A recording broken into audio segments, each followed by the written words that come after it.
반갑습니다. 아시는 분은 아시겠지만 저는 우리 이성호 교수님이 개척하신 광교장로교회 후임자로 와가지고 지금 6년 차 행복하게 목회하고 있는 정중현 목사라고 합니다. 여러분은 아는 얼굴도 있긴 하네요. 여러분 대부분은 저를 모르시겠지만 저는 여러분이 초면이 아닙니다. 비록 뒤통수로 만났지만 지난주 입학식 때 제가 저쪽 뒤에 우리 교회 성도들하고 목사님들하고 또 장로님하고 같이 와서 여러분 지켜봤었습니다. 종탑 밑에서 사진 찍던 사람들 있죠? 우리 교회였습니다. 네, 뭔 사람들인가 이런 생각을 하셨을 거예요. 우리 교회 목사 후보생이 한 분 계시기도 하고 이 자리에, 그리고 목사 후보생들이 입학을 하는데 교회가 참 기뻐해야 할 일이지 않습니까? 그래서 참석을 했는데 우리 교회밖에 없더라고요. 너무 깜짝 놀랐습니다. 그래서 너무 민망했는데 그래서 허전하지 않게 뒤에서 열심히 그 뒷공간을 박수 소리로 채우려고 열심히 박수치고 있었습니다. 오늘 이렇게 여러분의 앞통수를 만날 수 있게 돼서 너무 반갑고 감사합니다. 그리고 오늘 우리 광교장로교회하고 또 고남교회 또 세종시 장로교회 세 교회가 여러분들한테 이렇게 사랑을 전하는데 제가 또 대표로 말씀을 전할 수 있어서 더욱 감사하다는 말씀을 드립니다. 개강 집회 후에 첫 경건회고 너무 귀한 시간이기 때문에 인사는 이 정도로 하고요. 우리 말씀에 한번 집중해 보겠습니다. 저는 오늘 예수님이 진리를 증언하러 오신 분이다 라는 요지로 말씀을 전하겠습니다. 먼저 오늘 본문 굉장히 특별한 본문입니다. 이 대화의 내용이 오직 요한복음에만 있는 내용이기 때문이죠. 마태복음, 마가복음, 또 누가복음에는 동일한 장면을 아주 간단하게 묘사하고 있습니다. 누가복음이 제일 자세하게 설명하고 있는데 이 정도로 설명합니다. 빌라도가 예수께 물어 가로되 내가 유대인의 왕이냐 대답하여 가라사대 내 말이 옳도다. 빌라도가 대제사장들과 무리에게 이르되 내가 보니 이 사람에게 죄가 없도다 하니, 이렇게 소개하고 지나가는 장면입니다. 여러분, 이 대화가 이해가 잘 되십니까? 네가 유대인의 왕이냐? 네 말이 옳도다. 내가 보니 이 사람에게 죄가 없다. 이게 좀 이해가 되시나요? 맥락이? 로마의 황제가 떡하니 있는 지역에서 내 스스로 왕이라고 하는 사람이 있는데 빌라도는 왜 이 사람에게 죄가 없다 이렇게 한 겁니까? 이 간극을 요한복음이 지금 메꿔주고 있는 것입니다. 요한복음은 빌라도와 예수님 둘 사이에만 있었던, 관장 안에서 있었던 대화를 들려주면서 빌라도가 어떻게 예수님이 무죄임을 확신했는지를 알려주고 있습니다. 자, 그럼 그 대화를 살펴보도록 하겠습니다. 빌라도가 예수님을 따로 불렀습니다. 내가 유대인의 왕이냐? 이렇게 물은 데는 이유가 있었습니다. 누가복음을 보면 유대인들이 세 가지 이유로 이 빌라도에게 예수님을 고소합니다. 첫째, 그가 백성을 미혹한다.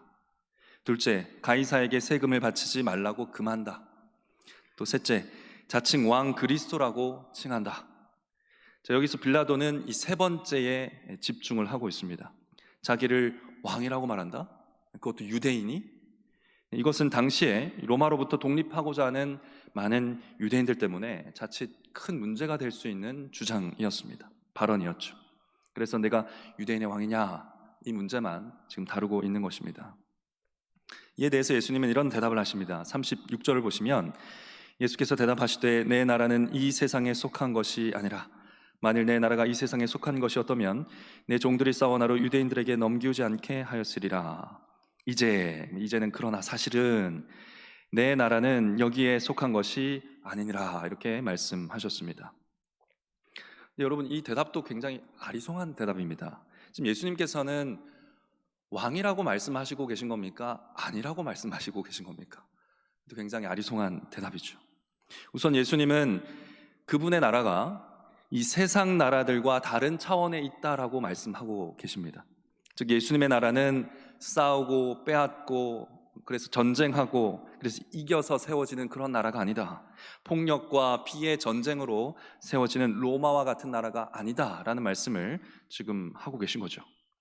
즉 예수님의 나라는 영적인 나라이고 하늘에 속한 나라다라고 답을 하고 계신 겁니다. 자, 이것은 우선 빌라도에게 굉장히 복된 소리로 들렸겠지요. 황제를 대항해서 싸울 마음이 없구나. 이 사람이 황제를 대항해서 반역할 마음이 없구나, 이렇게 들었을 것입니다. 그런데 동시에 예수님은 자신이 왕이라고 말씀하고 계십니다. 그렇죠? 이 말씀하시는 내내 내 나라라고 말하고 있고요, 내 것이다 라고 말하고 있습니다. 결론적으로 예수님이 스스로 왕이라고 증언하신 겁니다. 나는 세상에 속한 나라의 왕은 아닌데 하늘에 속한 나라의 왕이기는 하다라고 답을 하신 것이죠.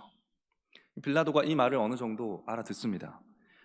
로마 황제와 싸울 의사가 전혀 없다, 이것을 확인하고요, 또 그가 세상에 없는 뭔지 모르겠지만 그 어떤 나라의 왕이라는 주장을 하는구나, 이렇게 이해를 합니다. 그래서 37절에 이렇게 대답을 하는 겁니다. 그렇다면 당신이 왕이라는 말이 아닌가? 그렇다면 당신이 왕이라는 말이네요, 이렇게 답을 한 겁니다. 그래서 예수님이 내 말과 같이 내가 왕이다 하신 것이죠. 그리고 나서 드디어 중요한 말씀을 하십니다. 내가 이를 위하여 태어났으며 이를 위하여 세상에 왔나니 곧 진리에 대하여 증언하려 함이로라. 예수님이 진리에 대해서 증언하려고 태어났고 진리에 대해서 증언하려고 이 세상에 왔다라고 말씀하시면서 진리에 속한 자는 내 음성을 듣는다, 이렇게 답을 하신 겁니다. 그렇다면 진리란 무엇입니까? 진리란 무엇입니까? 빌라도가 그럼 진리란 뭡니까? 라고 질문을 합니다. 근데 이 장면도 굉장히 재미있는 장면입니다. 요한복음에 참 재미있는 점들을 많이 우리에게 제시를 하는데요, 왜냐하면 지금 빌라도가 관정에서 예수님께 들었던 그 모든 말씀이 진리였습니다. 내 말을 다 들었는데 마지막에 빌라도가 그럼 진리는 뭡니까? 이렇게 답을 한 겁니다. 그 앞에 있었던 진리가 정말 진리라는 것을 강조하기 위한 역할로 빌라도가 여기서 나타나고 있습니다. 진리가 뭔지를 모르죠. 빌라도가 비록 알아듣지 못했지만 예수님은 이미 진리의 말씀을 다 말씀하셨습니다. 뭐라고 말씀하셨습니까? 첫째, 내가 내 나라의 왕이다 라고 분명히 말씀하셨죠. 예수님이 왕으로 다스리는 나라가 있는데 이 세상에 속하지 않은 나라, 즉 하늘나라의 왕이라고 말씀하고 계셨습니다. 이거 진리 아닙니까? 둘째, 예수님은 하나님 나라의 왕이신데, 즉 하나님이신데 이 세상에 들어왔다라고 말씀하고 계시죠. 어떻게 들어왔다고 말씀하십니까? 37절에 보시면 이를 위하여 태어났다 하십니다. 태어났다.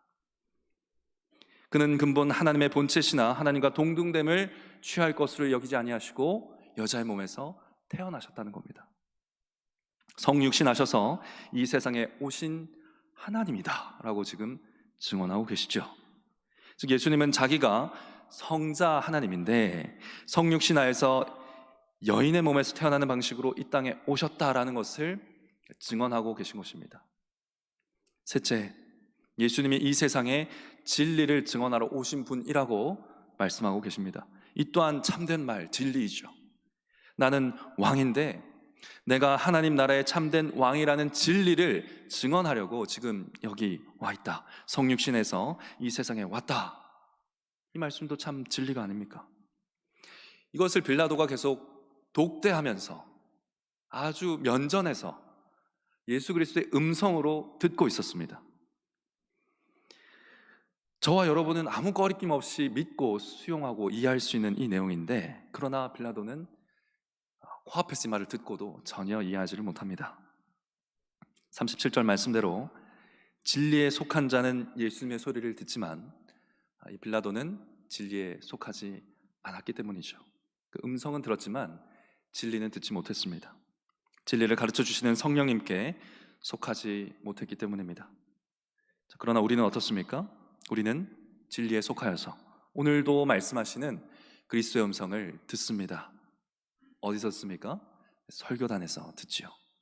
성령님께서 목사의 설교를 통해서 예수님께서 증언하신 진리를 깨닫게 하실 때 우리는 예수 그리스도의 음성을 듣는 것입니다. 빌라도는 진리를 못 들었지만 그 외에 다른 메시지는 들었습니다. 내가 로마 황제를 해할 목적이 없다 하는 이 음성을 들었죠. 그래서 나는 그에게서 아무 죄도 찾지 못하겠다 합니다. 그런데 그래 놓고서는 이 분노가 가라앉지 않는 군중들과 타협을 하죠. 그래서 6월절 관례에 기대어서 불의와 타협을 합니다. 자기가 알고 있는 진실을 버리고 거짓과 타협하지요. 죄를 못 찾았으면 풀어주는 것이 그의 의무였지만 그는 사람을 진리보다 두려워했습니다. 그래서 예수님 대신 바라바라 하는 강도를 풀어줍니다. 이것이 스스로를 하나님의 백성으로 여겼던 유대인이 원한 결과였고, 또 세상 나라의 총독 빌라도의 결정으로 이루어졌다 하는 것이 오늘 본문의 내용입니다.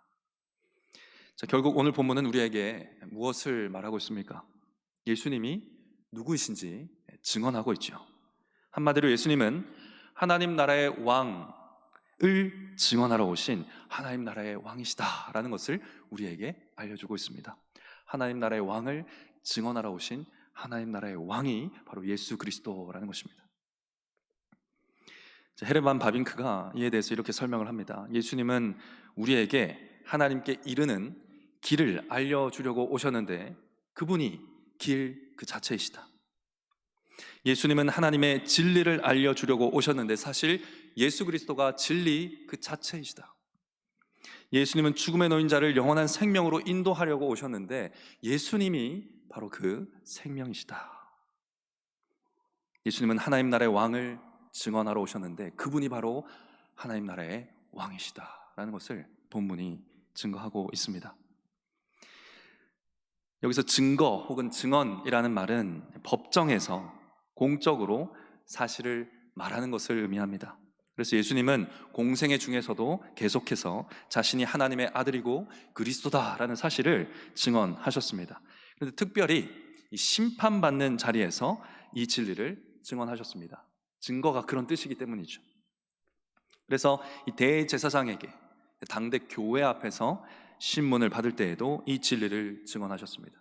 그리고 오늘 보신 것처럼 이방인들의 법정 앞에서도 총독 빌라도 앞에서도 증언하셨습니다. 그리고 결정적으로 어디서 증언하셨습니까? 하나님의 심판의 자리에서 증언하셨지요. 온 인류의 죄에 대한 심판이 벌어진 바로 그 십자가 위에서 죽음으로 내가 참 하나님 나라의 왕이다 라는 진리를 선포하셨습니다. 혈통적 아브라함의 자손이 하나님의 나라가 아니요, 혈통적 다윗의 후손이 메시아 왕이 아니다. 지금 십자가에서 자기 백성을 대신하여 죽는 왕, 그가 바로 참 하나님이며 참 사람인 참 하나님 나라의 왕이다 라는 것을 그의 죽음으로, 보혈로 증거하고 계셨던 것이죠. 예수님 뿐입니까? 성부 하나님께서도 온 세상에 이 진리를 증언하셨습니다. 십자가에서 말이죠. 성부 하나님은 빌라도의 양심에 섭리하셔서 그 붓 끝에 섭리하셔서 예수님의 십자가에 나사렛 예수 유대인의 왕이라는 명패를 써서 붙이게 합니다. 19장 20절에 보시면 많은 유대인들이 이 패를 읽었는데 특히 히브리어, 로마어, 헬라어로 쓰였다 이렇게 되어 있습니다. 유대인이 쓰던 아람어, 로마가 사용하던 라틴어와 헬라어로 그 명패가 붙게 기록되게 섭리하신 겁니다. 하나님께서 그 당대 세계가 사용하던 모든 언어를 동원하셔서 바로 이 죽임당한 어린 양이 나의 아들이고 그리스도이고 너희를 구원할 자다라는 것을 선포하신 것이죠. 아버지께서요. 대제사장들이 이걸 쓰고 막 항의를 합니다. 자칭 유대인의 왕이라고 바꾸소서, 자칭이라는 말을 쓰소서 이렇게 하는데 빌라도가 어떻게 합니까? 내가 쓸 것을 썼다, 그만해라, 내가 쓸 것을 썼다 하면서 바꾸지 않죠. 끝까지 하나님 섭리하셔서 빌라도조차 이 진리를 증언하는 도구로 사용하신 겁니다. 성령님도 그 자리에서 그리스도가 왕되심을 증언하고 계셨습니다. 십자가에서 성취되는 말씀들을 보십시오. 하나같이 다윗의 시들이죠. 다윗 왕의 시편입니다. 군병들이 옷을 제비 뽑아 나누는데 그것은 시편 22편을 이룬 일이었고요. 십자가에서 예수님이 목마르다 하셨는데 그것은 시편 69편을 응하게 하신 일이었습니다. 그 뼈가 하나도 꺾이지 않고 돌아가신 것은 시편 34편을 응하게 하신 일이었죠. 또 창에 옆구리를 찔려서 물과 피를 쏟으신 것은 스가랴 선지자의 이 말씀을 응하려 하신 것인데 내가 다윗의 집과 예루살렘 거민에게 은총과 간과하는 심령을 부어주리니 그들이 찌른 바 그를 바라보고 그를 위하여 애통하기를 독자를 위하여 애통하듯 하며 그를 위하여 통곡하기를 장자를 위하여 통곡하듯 하리라. 다윗의 집에 대한 예언을 이루신 겁니다. 하나같이 다윗 왕, 메시아, 그리스도에 관련된 말씀입니다. 그러니까 성령님은 그 십자가의 사건에서 뭘 하고 계셨느냐?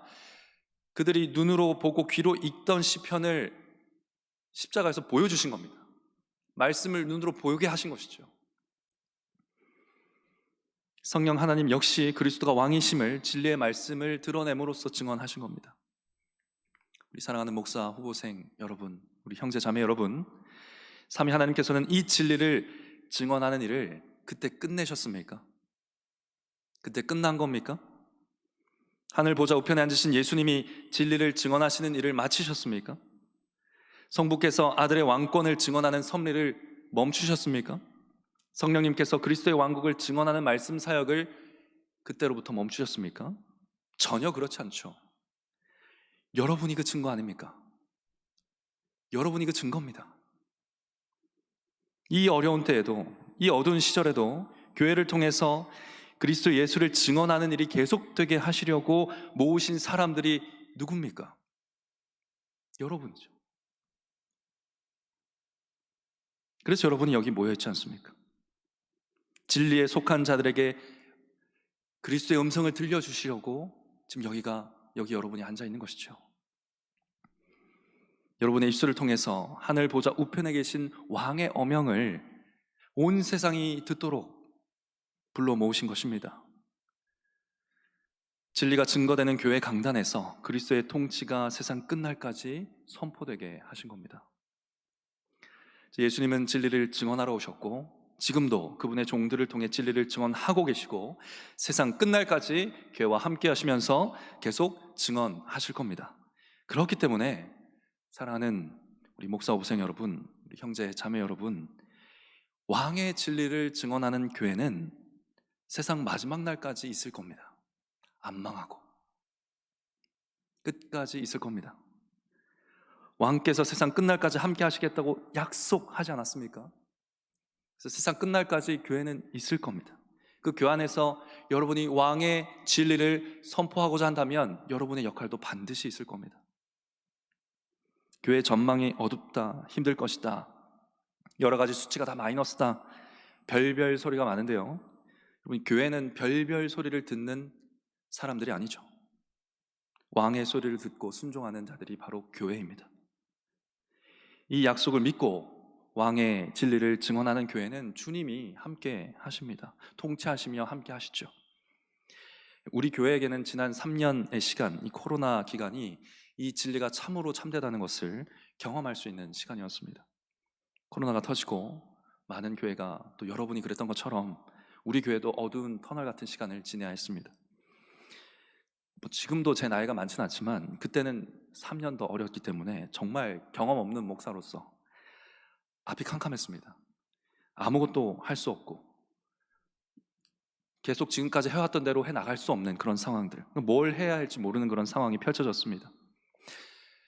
고군분투하면서 기도하면서 씨름하면서 3년이 지났는데요, 돌아보니까 정말 그리스도께서 진리를 증언할 수 있도록 교회와 함께 하신다는 것을 고백하지 않을 수가 없었습니다. 코로나가 터지기 1년 전에, 딱 1년 전에, 한 해 전에 우리 그리스도 예수께서 우리 교회에 2명의 장로님을 선물로 주셨습니다. 장로님을 세우기까지 우리 교회가 집중하고 신경 쓴 거 딱 하나입니다. 왕이 가르쳐준 대로 세우자.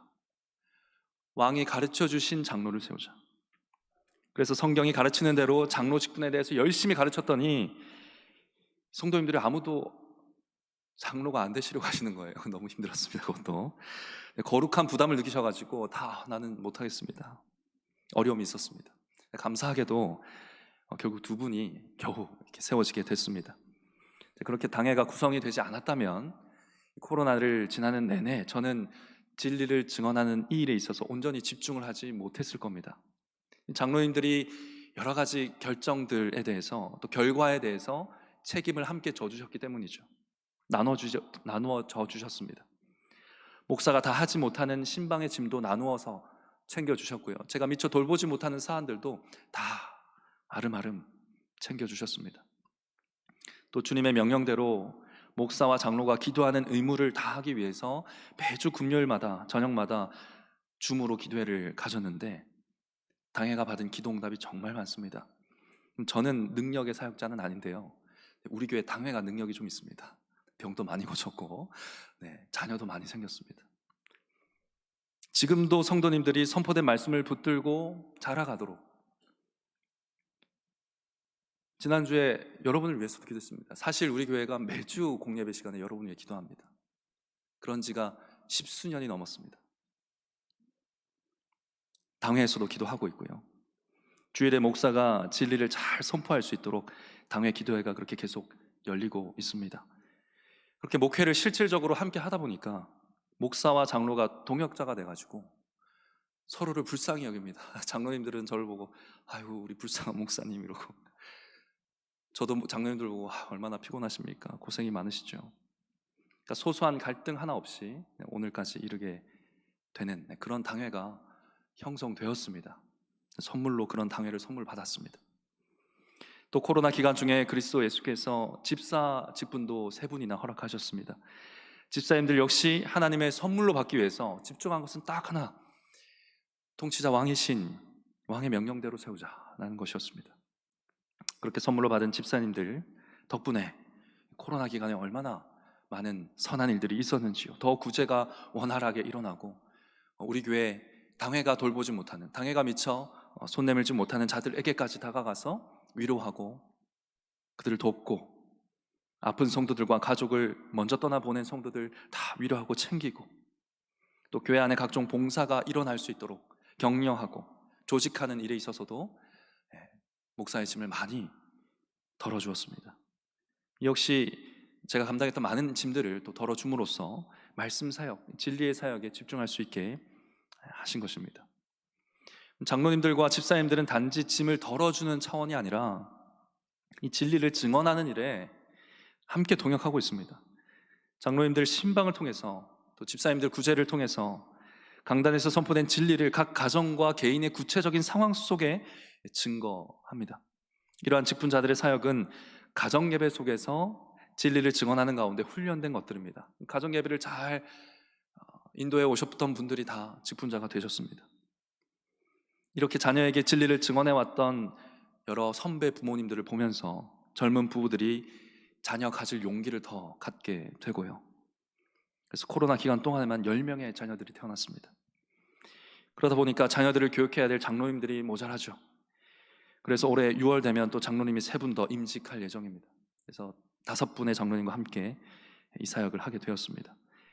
더욱 왕성하게 복음을 증거하고 또 진리를 전수하기 위해서 세워질 분들과 또 세워진 장로님들과 함께 어떻게 이 자녀들을 교육하고 세울 것인가, 그래서 학교를 어떻게 준비할 것인가 기도하면서 준비에 들어갔습니다.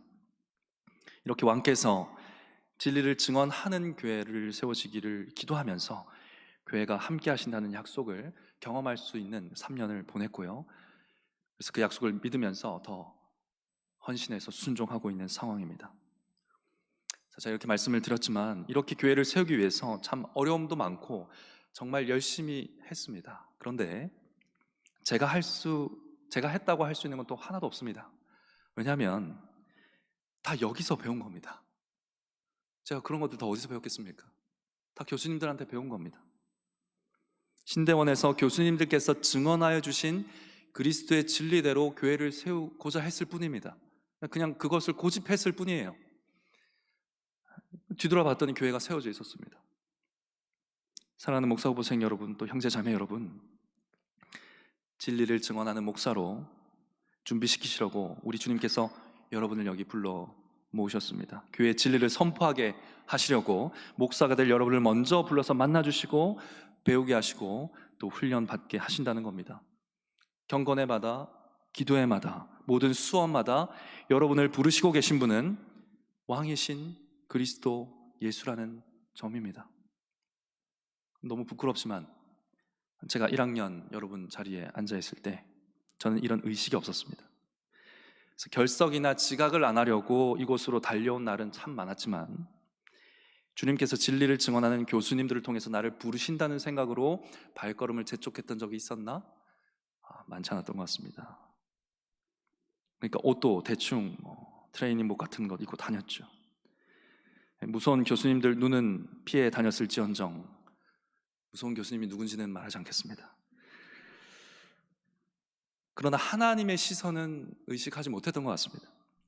강의 시간에도 학습을 열심히 했지 이 배운 내용을 가지고 송영하고 예배하고 찬송했는가? 그러지 못했습니다. 진리를 선포하시는 왕께 송영하기 위해서 배운다는 생각을 못했던 거죠. 그렇게 입학을 했습니다. 그러니까 왕의 메시지를 전하는 자답게 살질 못했습니다. 너무 부끄럽습니다.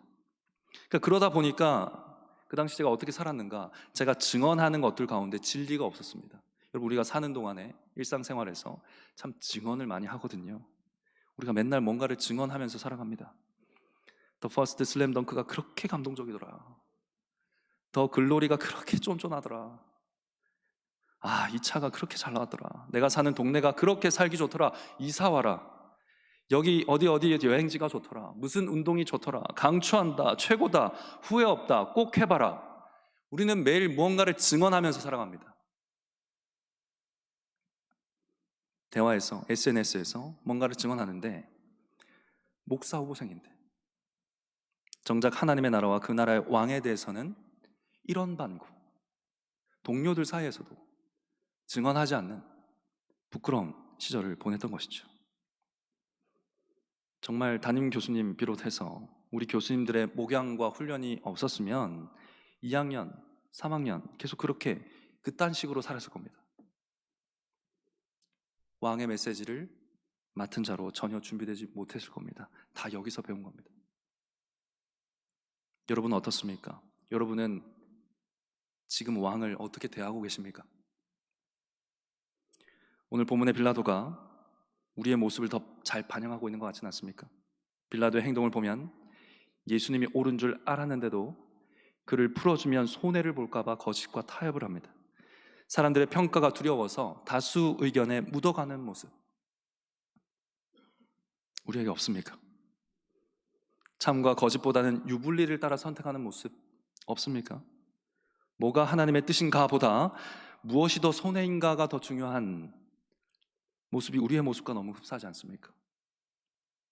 그런데 사랑하는 목사 후보생 여러분, 또 형제 자매 여러분, 충격적인 사실은 예수님이 이런 우리를 위하여 십자가에서 죽으시고 우리 죄를 사하심으로 우리의 왕이 되셨다는 사실입니다. 이 복음을 믿으시기 바랍니다. 정말 믿고 또 회개해야 합니다. 우리는 여전히 이 놀라우신 왕의 진리를 선포하기에는 자격 미달입니다. 한참 미달이죠. 그러나 여전히 우리 왕께서는 우리가 전도에 미련한 것으로 왕의 진리를 증언하게 하셔서 우리를 통해 영광 받기를 원하십니다. 그 열망 때문에 우리가 이 사역을 하는 거죠. 자격이 있어서 하겠습니까? 그 왕을 믿음으로 회개하고 또 감사하며 전도에 미련한 것으로 진리의 복음을 끝까지 선포하는 분들로 준비되시기를 간절히 바랍니다. 교회 상황이 아무리 어렵다 하지만 우리 왕의 약속이 모든 상황을 다 이깁니다. 그는 우리를 먹이시는 목자와 같은 왕이십니다. 우리를 싸움에 앞세우지 않으시고 그가 앞서 싸우며 얻으신 승리를 나누어 주시는 왕이십니다. 그래서 교회는 승리합니다. 믿으시며 세상 마지막 날까지 그리스도가 우리 왕이라는 이 복음을 즐거워하며 또한 증언하는 자로 준비되어 가시기를 성부와 성자와 또 성령의 이름으로 간절히 축원합니다. 같이 기도하겠습니다. 자비로우신 아버지 하나님, 참으로 감사를 드립니다. 이 시대가 아무리 어둡다 하지만 빛이요 진리이신 그리스도를 우리는 더욱 신뢰합니다. 진리를 전파하는 교회를 지키시고 또 진리를 증거하는 주의 종들과 함께 하실 것을 믿습니다. 교회가 진리를 증거하게 하시려고 이곳에 학교를 세우시고 주님의 백성들 불러 모으시고 가르침 받게 하셨사오니 주님의 모든 종들의 입술을 열어 진리를 가르치게 하옵소서. 진리를 배우게 하옵소서. 배운 것으로 예배하며 송영하는 입술을 통해 복음이 전파되고 교회가 계속 흥왕하게 하옵소서. 주님의 뜻대로 주님의 나라가 세워져 가기를 간구하오며 우리 구주 예수 그리스도의 이름으로 기도합나이다. 아멘.